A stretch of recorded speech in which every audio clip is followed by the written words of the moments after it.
I would usually say boys and girls, but it's just girls right now. So happy Sabbath, girls. How are you doing today? Oh, that is so good. So before we begin, who do you think we're going to be talking about today? I'll give you a few hints, but I'll start with you. Jesus? Close. It's a cousin. All right, let's... John the Baptist? Great. Oh, and there's a little David, too. So, I have a few questions for you. What did John the Baptist eat while he was there in the wilderness? You don't have to answer. Did he eat food? So that's smart. Yes, he... Oh, you, Michaela? Honey? Okay. And what else? Grasshopper. Yes. Well, I don't know if it was beans, but it could have been grasshoppers. Okay, now one last guess, or one last question before we begin. How did John the Baptist die? Ah, you're ready, man. From the king's wife. Okay. Because he ate bad food. He died because the king didn't like him to be making people believe in the God, and because that was why they did it. Because they cut his head off. Yes, that's exactly what I'm looking for. The king was kind of interested, but the queen didn't like him. Yes, that's very true. But anyways, moving on. Well, you see, there was a small thing that was happening before John was put in prison and he lost his head. And don't worry, it's not another question. But this story takes place in John 3. So for the adults who are currently in the pews, I think this is coming from John chapter 3 or so, verses 22 all the way to 30, I believe, or 36, I'm not sure.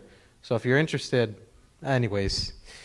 So before John was imprisoned, Jesus' disciples were baptizing people in Judeah. Many people started coming to Jesus instead of John, and his disciples were very jealous of that. One day they brought their complaints to John, and they complained, saying in John 3:26, "Rabbi, he who is with you beyond the Jordan, to whom you have testified, behold, he is baptizing and all are coming to him." You see, boys and girls, Satan was trying to tempt John through these words. If he had sympathized with himself and showed that he was grieved or disappointed that Jesus was becoming more important instead of him, he would have encouraged envy and jealousy and would seriously have hurt the progress of the gospel, his work. John had the same faults and weaknesses that we have. But the touch of divine love had transformed him. He dwelt in an atmosphere uncontaminated with selfishness and ambition and far above the miasma of jealousy. He did not show any sympathy with the dissatisfaction of his disciples, but showed how clearly he understood his relation to Jesus and how gladly he welcomed the one for whom he had prepared the way. How do you think John responded? Do you think he responded by saying, "Oh, yeah, I believe that you guys are right"? Or how else did he respond? Bob, that's just a rhetorical question. I just wanted to ask that. Oh. Did he say that I forgot. It's okay. It's okay. I tend to forget too. But here's how he responded. "A man can receive nothing unless it has been given to him from heaven. You yourselves bear me witness that I said I am not the Christ, but I have been sent before him. He who has the bride is the bridegroom, but the friend of the bridegroom who stands and hears him rejoices greatly because of the bridegroom's voice. Therefore this joy of mine is fulfilled. He must increase, but I must decrease." John was telling his disciples that he was only a messenger, preparing people for the coming Messiah and leading them to him. He didn't want people to follow him. He wanted them to follow Jesus. And as people came to Jesus, he gladly accepted obscurity, that is, becoming less important, so that others completely focused on Jesus. You see, boys and girls, the thing that John did is something that we should do as well.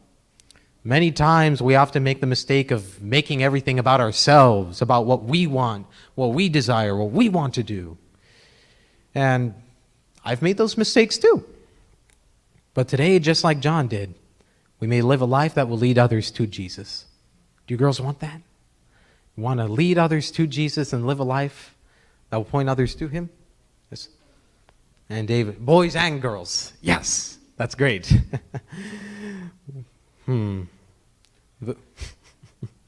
The way to do this is by surrendering our lives to his will. We need to say yes to God and ask him to come into our hearts so that we may glorify him in our lives each and every day, and that he may come first. Then we may all say with John, he must increase, but I must decrease. Now, before we close, we have something special today, and it's the lamb's offerings. So why don't we hand out, there's a lot of pink buckets too, so that's a little more convenient. Please grab one, and here you go, David. Or did you want a pink one? Okay. Have a blessed Sabbath, boys and girls.